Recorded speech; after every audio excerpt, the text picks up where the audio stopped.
So I saw this Korean milk block cake being featured on a few different Korean bakery channels, and I just had to have it.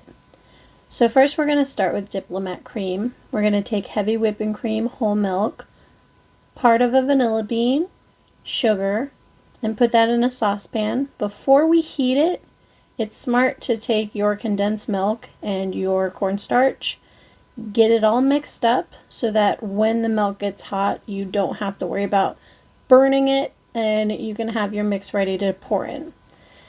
Then we're going to go ahead and take the milk mixture, start it on medium heat, and just keep stirring it because we do not want that milk to scorch.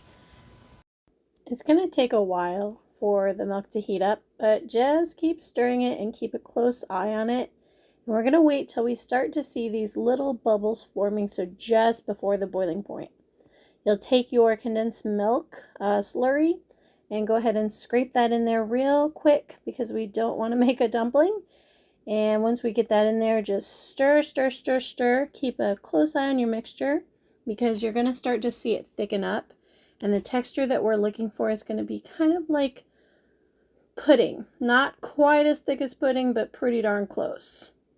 And it happens fast. So as soon as you start to see it thickening up like I do here, just pull it off the heat. Normally I'd set it aside, but I'm trying to keep it within the camera frame. And I'm just keeping it mixed so that it doesn't settle before I just pop in my butter. I'm just going to keep stirring that until the butter melts and fully incorporates. And it's going to become this really glossy, silky cream. After your butter is fully incorporated and the cream is still hot, we're going to put that in a bowl and we're going to cover that with cling film, pressing it real close to the surface, completely covered, because you don't want it to develop a skin. It'll ruin the texture in the end. And then we're going to set that to chill in the fridge. It's best to do this overnight so that it's fully set for when you're ready to make the cake. Then we're going to take our parchment paper and we're going to cut it to size. I'm using a square pan here, but you can totally use a regular 9x9 cake pan, like circular, that's fine. And we're going to make 2 of these for each layer of the cake. Now let's make our cake, starting with a meringue. So we're going to put our room temp egg whites and just blend them up until they get foamy. And then we're going to add 1/3 of our sugar from the meringue recipe. After we get that added in, we're going to blend, blend, blend, blend. It takes a while until we get to a more opaque white foam. We're going to go ahead and add in another 1/3 of our sugar. And then we'll get that fully incorporated until we see a very fluffy white foam. We're going to stop again, add in the last of our sugar, and get our lemon juice and add that into our meringue. Once we've got that, we're just going to go ahead and beat the devil out of it until we get a nice fluffy meringue, which I really underestimated how much room this was going to take, so I need a bigger bowl. And I'm going to continue making my meringue, and we're looking for the soft peak stage, so it's where you lift and the peaks just kind of softly curl. And we're going to add our cornstarch. After that's in, we'll go ahead and continue to beat it until we get to the stiff peak stage, which is where we lift our beaters and the peaks keep their form and stay straight up. Like so. I always feel the need to test it a lot because I'm never sure. Now in a small saucepan, we're going to take whole milk, vanilla, and that does not look right. Add our condensed milk.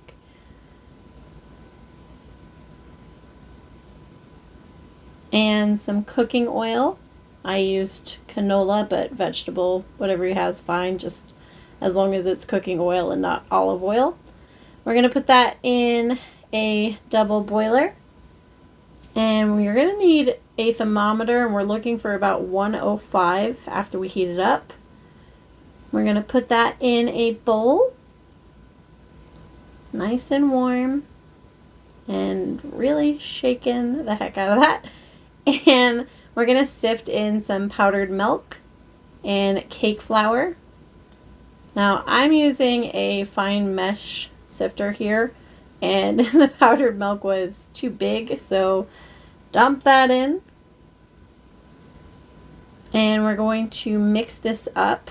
Now, when mixing this, we're looking for a smooth ribbon. So see how that just kind of globs off? That's not what we want. So I'm going to keep mixing, and I'm going to lift my whisk, and now it's nicely sliding off. Once we get there, we're going to take 1/3 of our meringue, and we're going to mix that into the flour mix.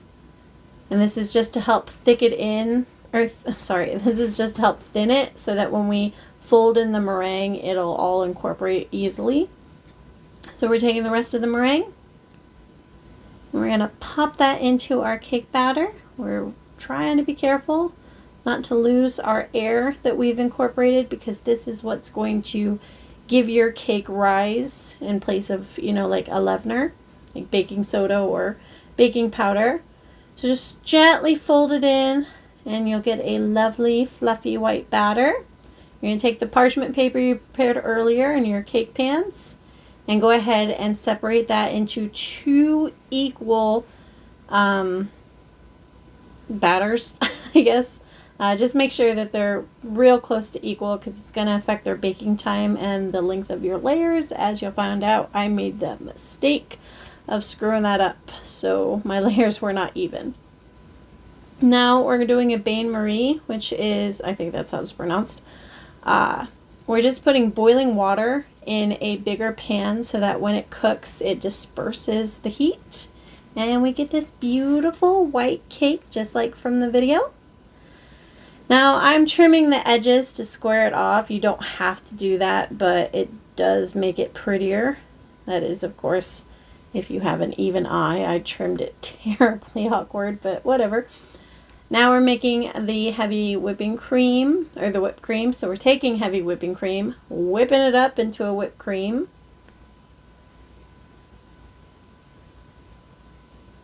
And that's going to be for our diplomat cream. So we're going to get that chilled pastry cream, and I'm pressing it through the mesh strainer just to make sure that if there are any lumps, they won't, be a part of our diplomat cream. We want it to be really soft, smooth, and silky.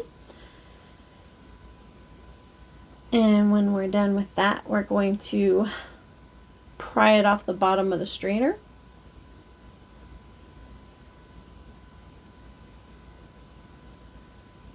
Make sure you get your vanilla bean and get the seeds out of it and put that into your pastry cream. And we're just going to blend that up and get it nice and soft and pliable so that we can add our whipped cream. So we're doing about half right now and gently folding it in to get that incorporated. And this is diplomat cream. It's, I guess, just just pastry cream and whipped cream together. Diplomat cream. So we're just going to mix that all nice until it's incorporated, and then we're going to add the rest of our whipped cream. And what we're left with is this really fluffy, pretty cream. So take the bottom layer of your cake, put your diplomat cream on it. We're going to use the majority of it. I'd say probably about 2/3, because we want a real thick layer in between the cake layers. And sorry about this glitch right here. I could not get rid of it, so bear with me. But yeah, we're building up a real thick layer of the diplomat cream. And then when we get that smooth enough, we're going to take our last layer of cake and put that on top. And take the remaining of our diplomat cream and just ice the top of it. In the videos I saw online of the bakeries making this cake, they didn't make it absolutely perfect. So it's fine if it's rustic, which is great for me because this is not my strong suit. Now we're going to make the whipped cream. So we're taking heavy whipping cream and sugar. And online I saw the bakeries adding a dash of what looked like booze into the whipped cream. I did not do that. You can make your own decision there. It's not going to hurt the whipped cream. So if you want to splash some booze in, you can, but after it's done, we're just going to ice it up the sides as best as we can. I thought mine looked a little boring, so I took some fruit from the fridge and popped it on top for just a little bit of interest. And this is my recipe for Korean milk block cake.